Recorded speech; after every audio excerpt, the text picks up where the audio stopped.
Mke, mambo madogo haya, vitu vingine tunazungumza tu, sio vitu vidogo unakuwa unazila mke wangu. Kwa hiyo naomba hili jambo, kaa chini, fikiria, and then nikirudi tutaketi chini, tutazungumza vizuri. Acha kupanic mke wangu, acha kupanic.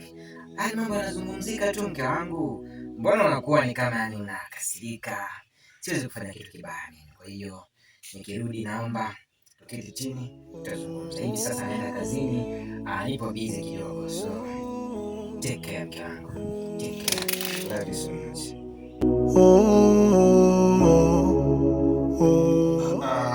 Mke, kama nilivyokuwa nimekwambia kuwa nataka niondoke nielekee kule nje ya nchi kwa ajili ya zile kazi zangu.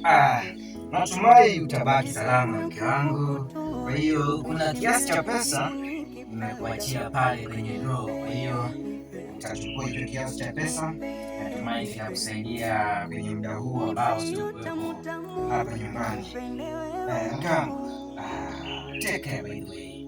Naomba ubaki salama. Kwa hiyo nataka niende ni pande ndege niende nchini Dubai. Kwa hiyo mke wangu, niombee dua sana nifike salama, na nitarudi baada ya miezi miwili mke wangu. Kwa hiyo nakuomba sana usijaribu kufanya kitu kibaya chochote. I love you so much. So naomba ubaki salama.